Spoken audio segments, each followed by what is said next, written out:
Hello everyone, मैं हूं Hazel. आज की एक्सप्लेनेशन है बॉर्न एपेटाइट योर मैजेस्टी की एपिसोड 4 की। ड्रामे के स्टार्ट में हम देखते हैं कि सभी लोग कंपटीशन का इंतजार करते हैं कि आगे क्या होगा। कंपटीशन की थीम को दादी ने स्टार्ट करना था। जब दादी नीचे आती है तो उनका सर चकराता है क्योंकि उनकी तबीयत खराब हो जाती है और दादी थीम लिख देती है और ये भी बता देती है कि लिमिटेड टाइम पे कंपटीशन को खत्म हो जाना चाहिए और साथ में ये भी बताती है कि इसमें 3 चीजें मेन डिश होनी चाहिए, टोफू, डोजिंग और साथ में सोयाबीन का पेस्ट। जोंग सोचती है वो इन 3 चीजों से ऐसा क्या बनाए जो दादी को पसंद आ जाए। बहुत ज्यादा सोचने के बाद जोंग को याद आता है कि उसके डैड ने भी पास्ता बनाया था, उसमें उन्होंने डोजिंग और टोफू यूज किया था। जोंग को ये ऑप्शन बेस्ट लगता है। सीनियर कुक और कुक मेसू दोनों भाग रहे होते हैं किचन से सामान लाने के लिए। जोंग भी साथ भागती है क्योंकि अच्छी डिश बनाने के लिए उन सबके पास ये सारी चीजें मौजूद होनी चाहिए किचन की। ये दोनों शेफ जोंग को सामान लेने नहीं देते, खुद सारा ले लेते हैं, जोंग के लिए थोड़ा सा छोड़ देते हैं। दादी किंग को कहती है मुझे लगता है कि तुम जोंग के ज्यादा करीब हो गए हो और मुझे बहुत कम भूख लगती है। किंग कहता है जब आप जोंग का खाना खाएंगी तो आपकी भूख वापस आ जाएगी। दादी कहती है ये तो वक्त ही बताएगा कि आगे क्या होने वाला है। दूसरी तरफ किचन में दोनों शेफ टोफू लेके भाग जाते हैं। इसी दौरान जोंग का हाथ पालक पे पड़ता है। जोंग सोचती है कि दादी की तबीयत खराब थी। जियोंग सोचती है क्यों ना पालक को डिश में यूज किया जाए। तभी उसके पास युन आता है। युन कहता है कि आखिर क्या बात है, तुम्हें तो इस वक्त कंपटीशन में होना चाहिए था। कहती है कि सारा सामान वो दोनों शेफ ले गए हैं और मेरे पास बस ये थोड़ा सा सोयाबीन का पेस्ट पड़ा है। इतने से पेस्ट से कैसे सारा खाना बनेगा। युन कहता है कि मेरे पास थोड़ा सा डोजिंग पड़ा हुआ है, तुम मेरे साथ चलो, मैं तुम्हें देता हूँ। दूसरी तरफ किंगडम के चीफ और मिनिस्टर बैठे हुए होते हैं। उनको भी पता चल जाता है कि दादी ने एक कंपटीशन रखा है। सब आपस में ये बातें कर रहे होते हैं कि अगर जोंग जीत भी जाती है तो हम ये नहीं चाहते कि वो यहाँ पे रुके। दूसरी तरफ कंपटीशन को स्टार्ट हुए काफी टाइम हो जाता है लेकिन जोंग वहाँ पे अभी तक सामान लेके पहुँचती नहीं है। जोंग कंपटीशन में पहुंचती है तो वो याद करती है कि उसे युन ने क्या बताया था। युन कहता है दादी को बचपन से ही महल में लेकर आ गए थे और इसी वजह से दादी को बचपन से ही भूख कम लगती है। लास्ट टाइम जब वो अपनी माँ से मिली थी तो उन्होंने उनके लिए एक सूप बनाया था जिसका टेस्ट उन्हें आज तक याद है। काफी ज्यादा शेफ ने उस टेस्ट को डेवलप करने की कोशिश की है लेकिन वो कर नहीं पाए। जोंग सोचती है कि दादी उस सूप में कौन सी चीज का टेस्ट मिस कर रही है। दादी जी को खुश करने के लिए पास्ता काफी नहीं होगा, मुझे सूप भी बनाना चाहिए। सीनियर कुक अपनी डिश को रेडी कर चुका होता है लेकिन उसके पास प्याज के पत्ते कम होते हैं। वो मानसू से प्याज के पत्ते मांगता है लेकिन वो देता नहीं है। मानसू कहता है कंपटीशन में एक एक इंग्रेडिएंट का ना होना काफी ज्यादा मैटर करता है। उन दोनों शेफ्स की लड़ाई हो जाती है। सीनियर कुक के पैरों के घसीटने की आवाज से जोंग को एक बात हिट करती है। जोंग को याद आ जाता है कि दादी किस चीज का टेस्ट को मिस कर रही है। याद आते ही जोंग किचन में जाने लगती है लेकिन उसे किचन में जाने नहीं दिया जाता। मोगजू कहती है ऐसे कंपटीशन के बीच में तुम बाहर नहीं जा सकती।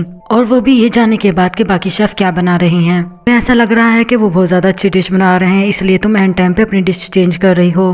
जोंग कहती है कि टाइम कम है और एंड मौके पे डिश को चेंज करना मुश्किल काम है। कोई भी जोंग को परमिशन नहीं देना चाह रहा होता। कहता है कि इंग्रेडिएंट्स को लेके कंपटीशन में कोई भी रूल नहीं था, अगर ये लाने के बावजूद भी हार जाती है तो उसके हाथ काट देना। जोंग ये सुन के हैरान होती है। वो सोचती है कि ये मेरा साथ दे रहा है या मेरा दुश्मन है। दादी जी भी मान जाती हैं। जोंग जाने लगती है। उसे याद आता है कि टाइम काफी कम है, अगर मैं चली गई तो खाना कैसे बनाऊंगी। जिसके बाद वो गिल को बुलाती है, उसे बताती है कि उसको किचन में से क्या चाहिए। गिल वहाँ से भागती हुई चली जाती है किचन में। दूसरी तरफ मोगजू अपनी दासी को इशारा करती है तो वो भी चुपके से वहाँ से चली जाती है। शेफ कुकिंग कर रहे होते हैं। बाकी लेडीज जोंग को कुकिंग करता हुआ देख रही थी। उनके लिए जिस तरह जोंग कुकिंग कर रही थी ये तरीका काफी डिफरेंट था। किसी मोगजू कहती है कि मोन्सू काफी अच्छी कुकिंग बना रहा है, उसे देख के मेरे मुंह में पानी आ रहा है। सीनियर कुक भी काफी अच्छी कुकिंग कर रहा है जो दादी के लिए बनाता है और दादी को पसंद है। जोंग की डिश को देख के कहता है ये कुछ ऐसा बना रही है जब आप खाएंगी तो आपने पहले ऐसा कभी नहीं खाया होगा। दूसरी तरफ गिल सामान लेकर आ रही होती है। दासी उसको धक्का मार के नीचे गिरा देती है और अपने बालों की स्टिक निकाल के गिल को जख्मी कर देती है। दूसरी तरफ जोंग सोच रही होती है कि गिल अभी तक आई क्यों नहीं। काफी देर इंतजार के बाद वो देखती है कि गिल उसके लिए सामान लेकर आ गई है। जोंग गिल से पूछती है कि तुम्हें ये चोट कैसी लगी तो गिल कहती है कि मैं तुम्हें बाद में बताऊंगी। जिसके बाद वो सूप में इंग्रेडिएंट को डाल देती है। दासी से पूछा जाता है कि आखिर योंगजी बना क्या रही, क्या वो खाने के लायक है। पहले तो उसने उसमें पालक डाला, फिर पता नहीं कौन सा इंग्रेडिएंट डाला।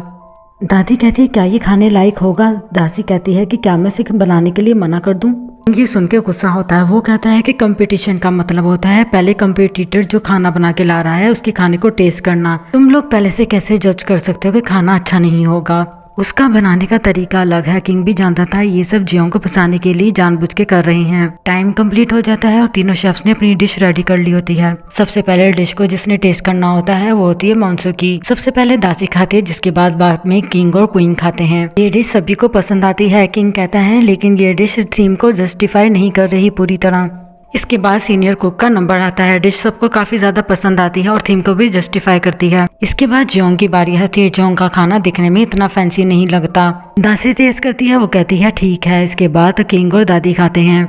सूप पी के वो काफी ज्यादा हैरान हो जाते हैं क्योंकि वो काफी ज्यादा टेस्टी होता है। दादी सूप पीती है तो वो बार बार पीने लग जाती है और जियोंग से पूछती है कि आखिर तुमने ये कैसे बनाया। जियोंग कहती है ये सूप बेसिकली हमारी मॉम की यादों को रिप्रेजेंट करता है। दरअसल जियोंग ये इसलिए बोलती है ताकि वो दादी की यादों को वापस ला सके। दादी कहती है तुमने ठीक कहा, ये सूप थीम को रिप्रेजेंट कर रहा है। जियोंग से पूछती है कि तुमने इसमें ऐसा कौन सा इंग्रेडिएंट डाला है कि जो मेरी माँ सूप बनाती थी वैसा टेस्ट आया है। जियोंग कहती है मैंने इसमें सोयाबीन को फ्राई करके डाला है, टोफू डाला है, म्योज से शेल डाले हैं जो कि सी के किनारे मिलते हैं जो इसको एक अच्छा टेस्ट और फ्लेवर देती हैं।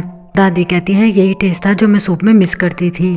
किंग भी उसका साथ देता है तो जियोंग किंग को इशारा करती है। मोगजी ये देखती है, उसे गुस्सा आता है। वो कहती है ये इसी तरह मेरे हस्बैंड को सेड्यूस कर रही है। दादी कहती है क्या तुम अगली बार मेरे लिए ये डिश बना सकती हो। ये सुन के जियोंग खुश हो जाती है और हाँ में जवाब देती है। इसके बाद विनर की अनाउंसमेंट होती जो जियोंग ही होती है। सभी लोग जाने लगते हैं तो किंग उन्हें रोकता है और कहता है कि पनिशमेंट तो मिली ही नहीं इन दोनों को। तभी वहाँ पे टॉर्चन वुड लाया जाता है इन लोगों का हाथ काटने के लिए।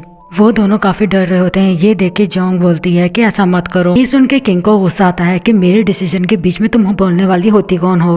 जियोंग बोलती है कि इनका हाथ काटना इनको मारने से कम नहीं है और वैसे भी कंपटीशन में जीतना नहीं, थीम को रिप्रेजेंट करना जरूरी था, जो उन्होंने अपने खाने से किया भी। लेकिन किंग नहीं मान रहा होता। किंग कहता है रूल्स होते हैं सभी के लिए, अगर इनकी जगह जियोंग होती तो क्या आप लोग ना करते ये सब। जिसपे दादी बीच में बोलती है कि ये सब मेरी गलती है, मैं तुम पे गुस्सा हो गई थी। जिस दिन रिचुअल था उस दिन तुम शिकार करने के लिए निकल गए और फिर मैंने सुना तुम अपने साथ 2 चुड़ैलों को लेकर आए हो और फिर तुमने उनको किचन का रॉयल कुक बना दिया। और ये सारी बातें मुझे काफी गुस्सा दिला रही थी। इसमें मेरी गलती है, इनमें इनकी कोई गलती नहीं।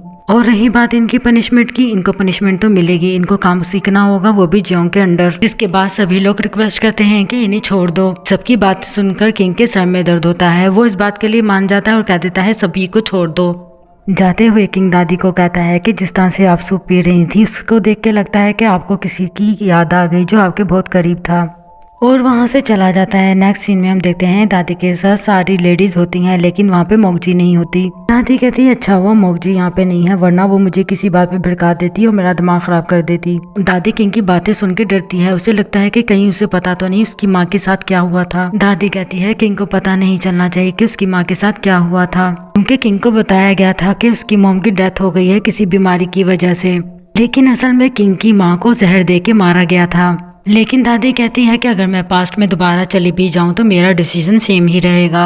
लेकिन हमें ये नहीं बताया जाता कि वो कौन से डिसीजन की बात कर रही हैं। बैठा हुआ सोच रहा होता है कि उसे चीफ ने क्या बातें बताई थी। चीफ किंग को बताता है कि मोगजी भी वहाँ पे कंपटीशन में मौजूद होगी। चीफ बोलता है मुझे लगता है ये सब मोगजू ने किया है। किंग सभी को बोलता है कि मोगजू के पास चलो। सभी लोग किचन में बैठे होते हैं। जो सीनियर कुक होता है वो जियोंग से अच्छी तरीके से बात करता है, लेकिन मोगजू जियोंग से अच्छी तरीके से बात नहीं कर रहा होता। सभी लोगों के जाने के बाद जियोंग गिल से पूछती है कि आखिर तुम्हारे साथ क्या हुआ था। गिल बताती है कि जब वह इंग्रेडिएंट लेकर आ रही थी तो किसी दासी ने उसको वहाँ पे धक्का मार दिया था और वो मुझे पिन से मारने वाली थी। तभी वहाँ पे जियोंग गिल आ जाता है, उसने मुझे बचा लिया। लेकिन वो उस दासी की शक्ल नहीं देख पाती क्योंकि वो नीचे गिर चुकी थी। मोगजी उसकी दासी बातें करती हैं। दासी कहती है कि जियोंग हो सकता है किसी की स्पाई हो जो हम पे नजर रखने के लिए आई हुई हो। मोगजू कहती है कि मैंने तुम्हें एक एरो दिया था प्रिंस जेसन को देने के लिए। वहाँ पे किंग आ जाता है और उस पर चिल्लाता है और बोलता है कि मुझे पता है कि तुमने ही दादी को खिलाफ किया है जियोंग के। मुझे पता है कि तुमने ही जियोंग के खिलाफ पूरे पैलेस में रूमर्स फैलाए थे। और उस पर काफ़ी गुस्सा होता है। मोगजी किंग को देख के यहाँ पे उसके साथ डबल गेम खेलती है। वो इन बातों का जवाब देने की बजाय किंग की माँ को बीच में लेके आ जाती है। मोगजू कहती है कि तुम्हारी माँ के साथ भी ऐसा ही हुआ था, मिसअंडरस्टैंडिंग। तुम्हारे डैड को भी तुम्हारी मॉम को लेके मिसअंडरस्टैंडिंग हो गई थी, इसी वजह से उन्होंने उनको बाहर फेंक दिया। किंग ये सब बातें कहने से मना करता है, लेकिन वो फिर भी ये पहले वाली बातें याद करवाती है किंग को। किंग बहुत ज्यादा हर्ट होता है, उसको पैनिक से अटैक आने लगते हैं, उसको कुछ आवाजें सुनाई देती हैं। मोगजी ये देख के किंग को संभालने लगती है, लेकिन वो उसे दूर करके इसी हालत में बाहर चला जाता है। नेक्स्ट सीन में हम देखते हैं कि जेसन अपने आदमी से पूछता है कि फॉरेस्ट वाले अटैकर का क्या हुआ जिसने किंग पे हमला किया था। वो बोलता है अटैकर ने अपने फेस पे मास्क लगाया हुआ था, मैं जल्दी इसको ढूंढ लूंगा, उसे मार दूंगा। जेसन उसको पर्ची देके कहता है कि फिलहाल के लिए उस काम को छोड़ दो, ये काम करो। नेक्स्ट सीन में हम देखते हैं कि चीफ जियोंग के पास आता है, काफी ज्यादा ज्वेलरी उसे देता है। उनको कहता है किंग को ज्वेलरी पहनी हुई लड़कियां काफी ज्यादा पसंद हैं। जियोंग कहती है हमारे दरमियान फ्लर्टिंग जैसा कुछ भी नहीं है। जियोंग का ये वर्ड ना ही गिल को समझ आता है ना ही चीफ को। चीफ कहता है तुम्हें क्या लगता है, क्या तुम अपने स्किल के बेस पे ही ये कंपटीशन जीती हो? अगर किंग ना होते तो ये कंपटीशन तुम कभी नहीं जीत पाती। जियोंग कहती है आखिर तुम कहना क्या चाहते हो, सही तरह बात करो। लेकिन चीफ जियोंग को पूरी बात नहीं बताता और वहाँ से चला जाता है। सभी लोग किचन में होते हैं। वहाँ पे यून आता है और बताता है कि किंग को पैनिक अटैक आया था। जियोंग के पूछने पर यून बताता है कि उनका काफी ज्यादा दिमाग खराब हो जाता है जब उन्हें पैनिक अटैक आता है। वो खाना फेंक देते हैं और सभी पे गुस्सा करते हैं और किसी से भी ढंग से बात नहीं करते। ऐसे मौके पे सिर्फ मोकजो ही है जो उनको संभालती है। वो सोचती है मुझे लगा था कि वो सिर्फ हिटलर ही है, लेकिन उसको इतने ज्यादा दुख भी है। जियोंग किंग को कंसोल करने के लिए कोई नई डिश बनाने का सोचती है।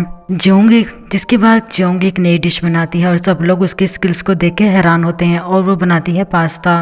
सभी लोग किंग के पास फूड लेकर आते हैं। किंग ऑर्डर देता है सभी को जाने के लिए, लेकिन जियोंग के सर पे ब्लू रिबन देख के उसको रोकता है। वो कहता है सभी लोग चले जाएं, जियोंग यहीं पे रुकेगी। इसके बाद किंग जियोंग से कहता है कि अपनी डिश को एक्सप्लेन करो। जियोंग कहती है कि ये डिश मैंने डॉजिंग के यूज से बनाई है। तो किंग गुस्सा होता है कि ये तो मैंने पहले भी खाया है। जिसके बाद जियोंग इस डिश को अलग से एक्सप्लेन करती है। वो कहती है कि ये एक इटालियन पास्ता है, इसमें सिर्फ जरा सा डॉजिंग पड़ा है, लेकिन इसका टेस्ट बिल्कुल डिफरेंट है सुबह की डिश से जो आपने खाई थी। सारे डिफरेंट नेम सुन के हैरान हो जाता है और जियोंग को कहता है कि सबसे पहले डिश तुम खाओ। जिसके बाद जियोंग इटालियन पास्ता चॉपस्टिक और स्पून से खाती है, लेकिन किंग यही सेम चीज नहीं कर पा रहा होता, जिसकी वजह से पास्ते की फर्स्ट बाइट जियोंग किंग को टेस्ट करवाती है।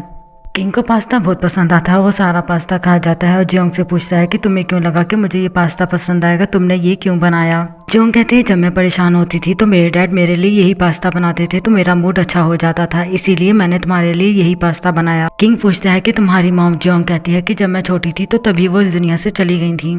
किंग कहता है कि तुम्हें काफी अकेला फील होता होगा जब तुम्हें छोटी सी उम्र में कोई इस दुनिया से छोड़ के चला जाए। जियोंग सोचती है कि ये मुझे क्या कंसोल कर रहा है, लेकिन क्यों? किंग कहता है कि मुझे बता दो तुम्हारे डैड कहाँ पे, मैं उन तक ये खबर पहुंचा दूंगा कि तुम पैलेस में हो। जियोंग कहती है कि मैं आखिर तुम्हें कितनी बार बताऊं कि मैं फ्यूचर से आई हूँ, और अगर मुझे वो बैग मिल जाता तो मैं तुम्हें प्रूफ कर देती कि मैं फ्यूचर से ही आई हूँ। जियोंग कहती है उसमें एक बुक है जिसकी वजह से मैं यहाँ पे पहुंच गई। तो किंग कहता है अगर तुम मेरी हिस्ट्री के बारे में जानती हो, अगर तुम फ्यूचर से आए तो मुझे बताओ। जियोंग कहती है मुझे पता है कि तुम्हें जहर दे के मार दिया जाएगा, लेकिन मैं तुम्हें ये नहीं बता सकती कि इसकी वजह से सारी हिस्ट्री में चेंज आ जाएगा, फ्यूचर भी बदल जाएगा। जियोंग किंग को सच तो नहीं बताती, लेकिन उससे कहती है कि तुम्हें अपने गुस्से पे कंट्रोल करना होगा, बस तुम्हें थोड़ी सी मुश्किल आएंगी एट ऑल। कहती है जो लोग तुम्हारे क्लोज हैं उनसे दूर रहना। जिसके बाद वो अपने रूम में आती है और कुछ खा के सो जाती है और किंग के बारे में सोच रही होती है कि मैं क्या कर रही हूँ, मुझे किसी और की टेंशन नहीं लेनी, मेरे बाबा मुझे ढूंढ रहे होंगे, मुझे उनके पास जाना है। नेक्स्ट सीन में हम देखते हैं कि किंग एक बुक देख रहा होता है जो कि वो खुद लिखता है और जिसने उसमें पास्ता के बारे में लिखा होता है और वो सारी चीजें उसमें नोट करता है। उसने खाने में क्या बनाया, कॉम्पिटिशन में क्या हुआ, ये सेम वैसी ही बुक लग रही थी जो जियोंग को पास्ट में लेकर आई थी। जियोंग उस बुक का नाम काफी बार ले रही थी तो किंग को याद हो जाता, वो अपनी बुक का नाम भी वही रख देता है। जैसे ही किंग बुक का वही नाम रखता है तो हम देखते हैं जियोंग के बैग में जो बुक थी वो गायब हो जाती है। इस सीन से ये पता चलता है कि कोई ना कोई कनेक्शन जरूर है। किंग ने कुछ आदमियों को काम दिया होता है कि वो उसकी मॉम की रिकॉर्ड के बारे में पता करवाएं कि उसकी मॉम की मौत कैसे हुई। आज वो दिन आ गया है, आज मुझे पता चल जाएगा कि मेरी मॉम की मौत कैसे हुई और आखिर हिस्ट्री क्या थी। किंग के पास उसका बॉडीगार्ड आता है और उसे बताता है कि जंग यूंग के साथ क्या हुआ। मैं उससे वहाँ पे मिलने के लिए गया, लेकिन वो वहाँ पे नहीं था। वहाँ पे खून के धब्बे पड़े हुए थे, साथ में एक चीज भी थी जो वो किंग को देता है। हम देखते हैं कि कैसे वहाँ पे दुश्मन आ गए थे और जंग यूंग को मार रहे थे। सारी बातें सुन के किंग को बहुत गुस्सा आता है। वो सोचता है कि मेरे अलावा आखिर उसके बारे में किसको पता चला, कौन है जो मुझे धोखा दे रहा है और मेरी मॉम के साथ जिसने ये सब किया था। जून किंग को कहता है कि आज हवा बहुत ठंडी है, आप सो जाएं। किंग कहता है मेरे लिए शराब लेकर आओ, मैं आज शराब पीना चाहता हूँ। शराब पीने के बाद वो बहुत ज्यादा नशे में होता है। नेक्स्ट सीन में हम देखते हैं कि जियोंग को उठाया जाता है। वो काफी ज्यादा गुस्से में होती है। वो कहते हैं इस टाइम तो उसे सो जाना चाहिए, इस टाइम कौन जागता है। जियोंग खाना बनाती है और किंग के पास पहुंच जाती है। जैसे ही वो किंग के पास पहुंचती है तो किंग नशे में नीचे गिर जाता है। वो खाना साइड पे रख के किंग को उठाती है। किंग जियोंग का हाथ पकड़ के उसको अपने साइड पे लटा देता है। जियोंग उठना चाहती है लेकिन किंग उसको उठने नहीं देता और कहता है कुछ देर के लिए ऐसे ही रहो। जियोंग हैरान हो रही होती है कि आखिर ये कर क्या रहा है। किंग की आंखों से आंसू आ रहे होते हैं। किंग उठता है और जियोंग को किस कर लेता है और यहीं पे एपिसोड 4 खत्म हो जाता है। Do like share subscribe my channel. Thanks for watching.